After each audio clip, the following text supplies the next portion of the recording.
बिस्मिल्लाहिर्रहमानिर्रहीम। दोस्तों, आज एक बड़े अरसे बाद एक एक दो टॉपिक्स हैं। पहले एक पे बात कर लेते हैं, फिर कोशिश करूंगा दूसरी वीडियो भी यहीं से बन जाए। सबसे पहले बात करेंगे साना स्वात के हवाले से। जब भी प्री मानसून का आगाज़ होता है या मानसून आता है तो हमें हर साल इस तरह के हादसे साने जो हैं वो सुनने को, देखने को, जानने को मिलते हैं। इसमें कसूर किसका है?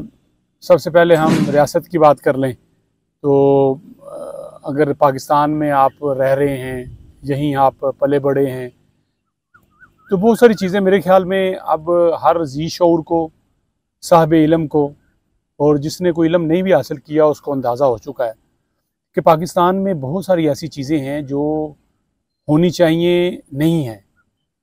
यहाँ इससे भी बड़े साने हो चुके हैं, तकलीफ़ दह साने हो चुके हैं। लोग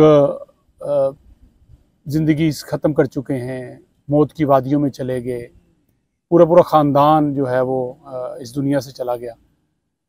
हुकूमत को हम कोसते रहते हैं, हुकूमत आके बयानात देती है, हम ये कर देंगे, वो कर देंगे। उसके बाद मेरे जैसे जो अभी बैठ के बात कर रहे हैं, फुटेजेस भी आ जाती हैं, वीडियोस भी आती हैं, हुकूमत को हम गालियाँ निकालते हैं, मुतलका जो मेंबरान असम्बली हैं उनको निकालते हैं। जैसे अभी KPK के वज़ीर आला को, उनके वहाँ पे जो रेस्क्यू के लोग हैं उनको, सबको, तमाम हुकूमत को, जिसके पास वसाइल मौजूद थे, हर उस फ़र्द को मेरे ख़्याल में ज़रूर शर्मिंदा होना चाहिए। और मेरे ख्याल में उसकी शर्मिंदगी इस हद तक होनी चाहिए कि उसे अपने ओहदे से साइड पर हटना चाहिए। जिसने बर वक्त उस वीडियो को देखा कि ये 12 लोग जो हैं, ये फैमिली के लोग उस टेले पे खड़े हैं और उनको पानी आते आते, डूबते डूबते कोई 1.5 से 2 घंटे लगे और वो सुन रहे थे। और वो शख्स जो कि फ़ैसला ले सकता था कि मैं हेलीकॉप्टर भेज दूँ, मैं रेस्क्यू की टीम भेज दूँ, लाहौर से भी कोई हेलीकॉप्टर चलता तो शायद पहुँच जाता, यहाँ इस्लामाबाद से भी चलता तो पहुँच जाता, KPK हुकूमत के पास वहाँ से चलता पहुँच जाता, वहाँ जो आर्मी के लोग थे रेस्क्यू करने वाले, अगर उनके इल्म में आया और उन्होंने इस बात पर गौर नहीं किया तो ये सारे मुजरम। पहली बात तो यही होगी कि हुकूमत जिम्मेदारी बस इतनी सी लेती है जितनी अब ले रही है। अब उस जगह पे भी जा रहे हैं, दरिया स्वात पे पाबंदियाँ भी लग रही हैं, बयानात भी आ रहे हैं, अपोजिशन जो है वहाँ की वो हुकूमत को लताड़ रही है। यहाँ जो कि नून लीग की हुकूमत है वो KPK को लताड़ रही है। गंडापुर साहब के बयान सुन रहे हैं कि मैं वहाँ के तंबू लेके चला जाऊँ, मतलब एक अफसोसनाक सूरत हाल है। कल तारड़ साहब की ब्रीफिंग थी, उसमें हमने देखा बड़े मुस्कुराते हुए उनको, वो भी रील्स आपके सामने आ रही हैं। ये तो होगी हुकूमत की बात। दोस्तों, भाइयों बहनों, हमारा भी कुछ फ़र्ज़ है।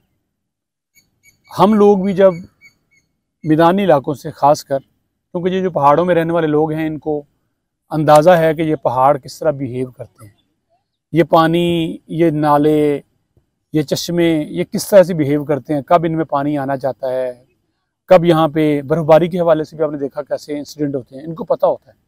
जिस हिसाब से इंतज़ामात करके रखते हैं उसी हिसाब से ये ज़िंदगी को आगे लेके चलते हैं। लेकिन चूँकि लोग कराची से आते हैं, मुल्तान से आते हैं, पंजाब से आते हैं, वस्ती पंजाब, जनूबी पंजाब, जिनको इन चीज़ों का अंदाज़ा ही नहीं होता कि ये पहाड़, ये दरिया, ये नाले, ये किस तरह का मिजाज रखते हैं, तो वो अपने उस क्योंकि वो 2-4 दिन के लिए आए होते हैं, उस टूर को एंजॉय करने के लिए, तस्वीर के लिए, कभी कभी शौकी के लिए, कभी कभी ये रील्स वीडियो के लिए बहुत आगे चले जाते हैं। पहाड़ों के बिल्कुल एज पे जाके वो तस्वीर बनाना पसंद करते हैं और बहुत सारे नुकसान आप देखते हैं। पहाड़ियों से उतरते हुए आप उनको देखें, कहाँ कहाँ वो पहुँच जाते हैं। चले आप प्रोफेशनल हों, प्रोफेशनल जो पहाड़ों पे चढ़ने वाले या उसको क्लाइंब करने वाले जो होते हैं, उनको आइडिया है, उनके पास हिफाजती इंतजामात भी होते हैं। एक आम शख्स जिसने जॉगर भी नहीं पहने, और ख़वातीन तो आपको पता है मोस्टली हील वाली जूते और दूसरे फैंसी जूतों के साथ होती हैं, उनको जॉगर भी नहीं पहने होते हमने पहाड़ी इलाके में। तो वो लोग जब इस तरह का सफ़र करते हैं और इस तरह की चीज़ों में चले जाते हैं तो वो अपनी ज़िंदगी के दुश्मन खुद बन जाते हैं। उसमें आप हुकूमत को कहें कसूरवार या किसको कहें, हुकूमत को पहले सब्जेक्ट में कह चुका हूँ कि उनका कसूर क्या है कि बर वक्त इत्तला मिली और उनके पास इंतजामात नहीं थे। उनको कोशिश करनी चाहिए थी और करनी भी चाहिए, यही हुकूमत का काम है। और हुकूमत ने हमारे टैक्सेस का क्या करना है? हमें सेहत के मामला ठीक देने हैं, स्कूल के देने हैं, हमारी ज़िंदगी जहाँ कहीं मुश्किल में आ जाए वहाँ रेस्क्यू करना है। एक आम आदमी के पास तो हेलीकॉप्टर या रेस्क्यू की चीज़ें तो नहीं होती, ये हुकूमत का काम है।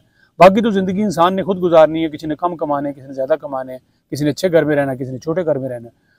लेकिन जब हम सैर व तफरी के लिए जाते हैं, आज चूँकि ये सोशल मीडिया का दौर है, ये फ़ोन आपके पास है, तो हर कोई चाहता है मेरी फ़ोटो बने, मेरी रील बने, और हर कोई अदाकार बनना चाहता है, हर कोई रातों रात मशहूर होना चाहता है।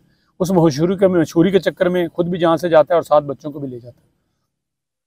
अफसोसनाक वाक़या था, उसके बाद भी हो गया। एक आपने बस गाड़ी देखी, वो भी बह गई। ये होता रहेगा, ये चीज़ें चलती रहेंगी तब तक जब तक हम खुद अवेयर नहीं होंगे कि हमें किस मौसम में बाहर निकलना है, कहाँ जाना है, कहाँ रुकना है, और जो मिजाज है उसको हमने कैसे फेस करना है। खुदारा जब भी घर से निकलें, मौसम को चेक करके निकलें। उन जगहों पे मत जाएं जहाँ पे करीब करीब आपको रेस्क्यू करने वाला कोई ना हो। इन पहाड़ों से, इन दरियाओं से, नदी नालों से मत खेलें, इनका एक अपना मजाज है। और फितरत को छेड़ने वाले और फितरत से जाके, वो पंजाबी में कहते हैं पंगा लेने वाले, जो कभी भी फ़ायदा में नहीं रहते।